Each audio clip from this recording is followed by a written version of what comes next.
حضرت علی رضی اللہ تعالیٰ عنہ اور حضرت بیوی فاطمہ رضی اللہ تعالیٰ عنہ کے غریبی کی حالات میں روزے کا واقعہ۔ جی ہاں، اس واقعے کو حضرت ابن عباس رضی اللہ تعالیٰ عنہ سے نقل کیا گیا ہے۔ فرماتے ہیں کہ ایک بار کی بات ہے کہ شہزادۂ رسول نواسۂ رسول حضرت امام حسن اور حضرت امام حسین رضی اللہ تعالیٰ عنہ بیمار ہو گئے۔ رسول پاک صلی اللہ تعالیٰ علیہ وسلم اور بہت سے صحابہ اکرام ان کو دیکھنے کے لیے گئے۔ کچھ صحابہ اکرام نے حضرت علی رضی اللہ تعالیٰ عنہ کو مشورہ دیا کہ آپ دونوں بچوں کی شفا کے لیے اللہ تعالیٰ سے کوئی نظر مانے، اللہ تعالیٰ سے کوئی منت مان لے۔ یہاں آپ کو ایک بات بتا دینا چاہتے ہیں، اللہ تعالیٰ کے نام پر کوئی نظر ماننا یہ بدعت نہیں ہے، نہ ہی شرک ہے، کیونکہ ہم اللہ تعالیٰ کے حضور اس بات کا اقرار کرتے ہیں کہ بے شک شفا دینے والا تو ہے، بے شک ہماری بگڑی بنانے والا بھی تو ہے۔ یا اللہ تو اس کام کو کر دیتا ہے تو میں اتنے روزے رکھوں گی، یا میں اتنی نمازیں پڑھوں گی، میں اتنا پیسہ یا کھانا صدقہ خیرات کے لیے فقیر کو دوں گی، یعنی بندہ اپنی حیثیت کے مطابق وہ کام کرتا ہے۔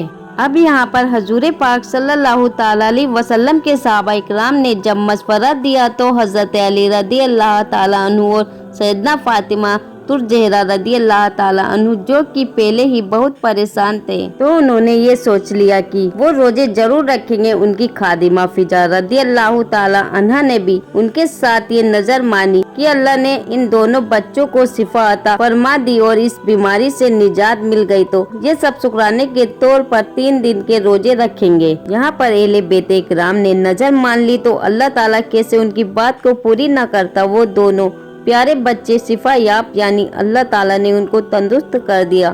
اللہ تعالیٰ کے فضل سے دونوں ٹھیک ہو گئے۔ اب یہاں پر جو نظر مانی تھی، یعنی جو نیت کی تھی، اس نیت کو بھی پورا کرنا تھا، پر ایک بات تھی کہ نہ تو گھر میں سحری کے لیے کچھ تھا، نہ ہی افطار کے لیے۔ فاقے پر روزے شروع کر دیے، 1 گلاس پانی پی کر ہی روزہ شروع کر دیے۔ سحری تو ہو گئی، فجر کی نماز بھی ہو گئی۔ نماز پڑھنے کے بعد صبح سویرے حضرت علی رضی اللہ تعالیٰ عنہ ایک یہودی کے پاس تشریف لے گئے اور کہا تو کچھ اون دھاگا بنانے کے لیے مزدوری پر دے دے تو محمد صلی اللہ تعالیٰ علیہ وسلم کی بیٹی اس کام کو کر دیں گی، یعنی شہزادی رسول پورے کائنات کی شہزادی اس کام کو کر دے گی۔ اس یہودی نے اون کا ایک گٹھر حضرت علی رضی اللہ تعالیٰ عنہ کو اس کی مزدوری طے کر کے دے دیا۔ شہزادی رسول صلی اللہ تعالیٰ علیہ وسلم نے اس میں سے اتنے اون کو بنائے، یعنی اتنا ہی دھاگا نکالا جس سے 3 کلو مزدوری کے طور پر جو مل گیا، اس کو پیسا اور 5 نان اس کے تیار کیے، یعنی 1 دن کے لیے آپ نے اتنا ہی کام کیا۔ 5 نان 5 لوگوں کے لیے تیار ہو گئے، یعنی اب ان لوگوں کے پاس 5 نان تھے، 2 میاں بیوی کے، 2 ان دونوں صاحبزادے اور ایک ان کی بانی کا جس کا نام فضا اللہ تعالیٰ عنہ تھا۔ روزے میں دن بھر کی محنت مزدوری کے بعد جب حضرت علی رضی اللہ تعالیٰ عنہ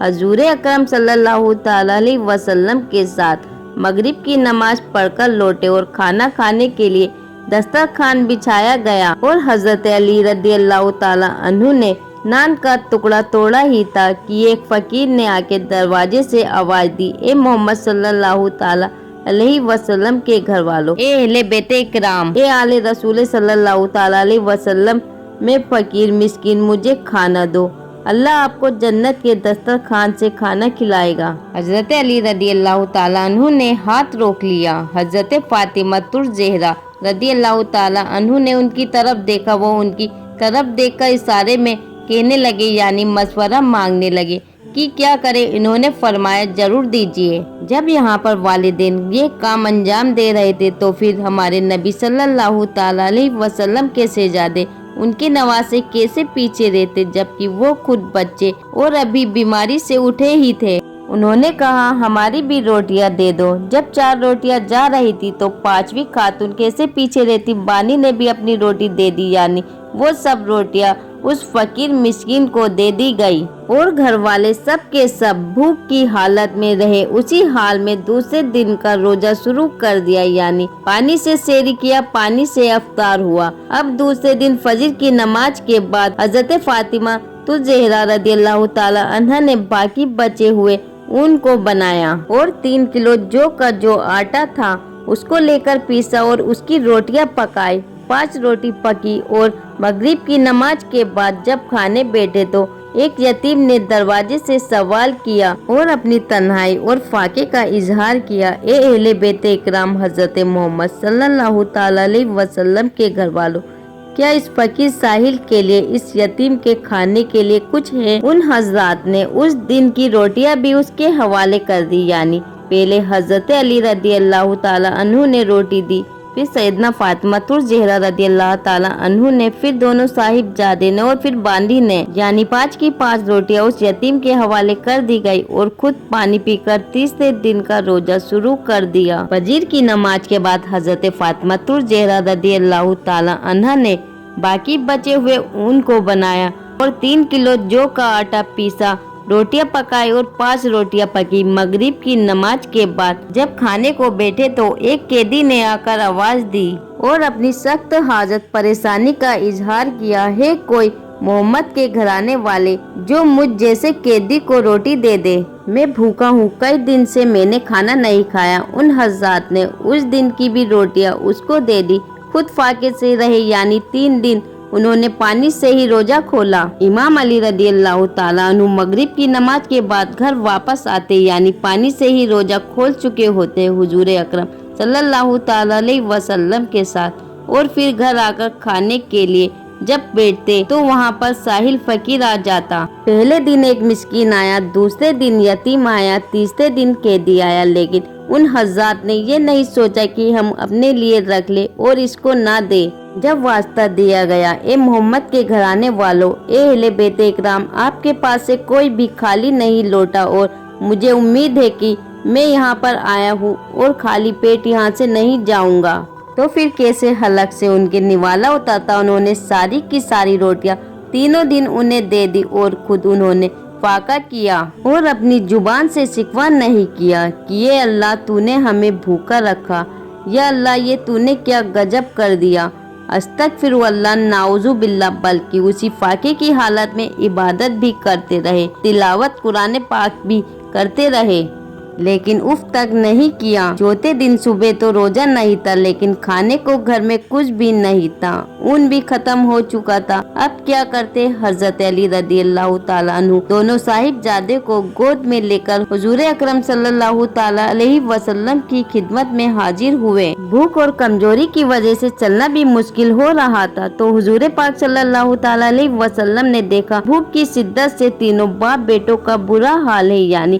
والد تو بھوکے تھے، والد نے تو فاقہ کیا ہی تھا، لیکن وہ بچے جو ابھی ابھی بیماری سے اٹھ کھڑے ہوئے تھے وہ بھی کمزور ہو رہے تھے۔ انہوں نے روزہ بھی رکھا۔ سوچنے کی بات ہے کہ عام حالت میں انسان اور اس کا بچہ بھوکا رہ سکتا ہے، خود کو کیا روٹی کے بغیر رکھ سکتا ہے؟ ہم تو ایک دوسرے کا منہ کا نوالا چھین لے، لیکن ان حضرات نے اپنے منہ کا نوالا فقیروں ساحلوں کو دے دیا۔ پیارے نبی صلی اللہ تعالی علیہ وسلم نے جو حال دیکھا تو آپ نے کہا، اگر آپ تینوں کا یہ حال ہے تو میں آپ کے ساتھ چلتا ہوں، میری بیٹی کیسی ہوگی؟ آپ صلی اللہ تعالی علیہ وسلم نے اٹھ کر ان کے ساتھ سیدنا فاطمہ الزہرا رضی اللہ تعالی عنہا کے گھر پہنچے، کی دیکھا کہ وہ اللہ تعالیٰ کی عبادت میں مشغول ہے، لیکن بھوک سے ان کی آنکھیں اندر جا رہی ہے، کمر ان کی اکڑ چکی ہے اور پیٹ کمر سے لگ چکا ہے۔ یہ دیکھ کر پیارے نبی صلی اللہ تعالی علیہ وسلم پر رقت طاری ہو گئی، یعنی اب بھاوک ہو گئے اور پھوٹ پھوٹ کر رونے لگے کہ میرے بچے 3 دن سے فاقے میں ہیں، یا اللہ تو بہتر جانتا ہے، تیری محبت میں انہوں نے ایسا کیا ہے، تیری رضا کے لیے کیا۔ اتنے میں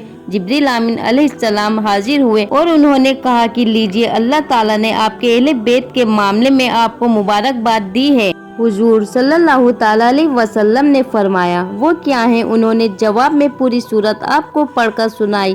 سورہ دہر کی آیت نمبر 31 ہے، جس کا ترجمہ، اور وہ اللہ کی محبت میں مسکین اور یتیم اور قیدی کو کھانا کھلاتے ہیں۔ اس آیت کا ایک اور معنی ہے کہ اللہ تعالیٰ کے نیک بندے ایسی حالت میں بھی مسکین، یتیم، قیدی کو کھانا کھلاتے ہیں جبکہ خود انہیں کھانے کی حاجت اور خواہش ہوتی ہے۔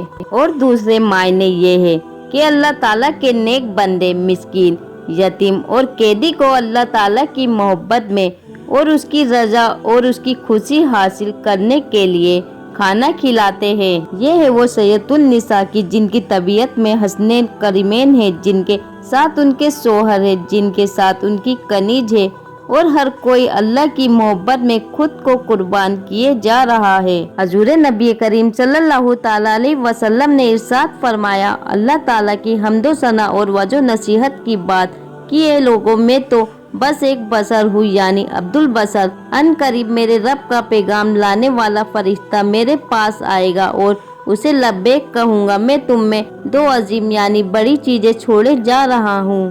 ان میں سے پہلی اللہ تعالیٰ کی کتاب ہے جن میں ہدایت اور نور ہے۔ اللہ تعالیٰ کی کتاب پر عمل کرو اور اسے مضبوطی سے تھام لو۔ پھر آپ صلی اللہ تعالیٰ علیہ وسلم نے کتاب اللہ کی تعلیمات پر عمل کرنے کی صلاح دی اور اس کی طرف راغب کیا۔ پھر فرمایا، اور دوسرے میرے اہل بیت ہیں، میں تمہیں اپنے اہل بیت کے متعلق اللہ کی یاد دلاتا ہوں۔ وہ والا مسلم شریف۔ حضور صلی اللہ تعالیٰ علیہ وسلم کے اس دنیا کے پردہ فرمانے کے بعد آپ اکثر بیمار رہنے لگی اور بالآخر 3 رمضان المبارک کو اپنے خلیق حقیقی سے جا ملی۔ حضرت سیدنا ابو بکر صدیق رضی اللہ تعالیٰ عنہ نے آپ کا جنازہ پڑھایا۔ رات کو جنت البقیع میں دفن کی گئی۔ کیا شان بیان کیے جائے کہ آپ کی شان کے لیے تو خود قرآن پاک کی آیتیں اتری ہے۔ بہت سمجھدار، مہربان، نواز، شرم و حیا کا بیکر، سرو و توکل آپ کے اندر اتنا زیادہ کہ لوگ آپ کی مثال دیا کرتے ہیں۔ جود و قناعت، سب سے بڑی بات اللہ تعالیٰ کی ذات کی محبت۔ اپنے اندر ہر کام ہمارے نبی صلی اللہ تعالیٰ علیہ وسلم کے پورے گھرانے نے اللہ تعالیٰ کی رضا کے لیے کیا، کیونکہ ان کا اٹھنا، ان کا بیٹھنا، ان کا سونا، ان کا جاگنا، ان کا کوئی بھی کام بس کیول اللہ تعالیٰ کی محبت میں ہوتا۔ سبحان اللہ۔ اللہ حافظ۔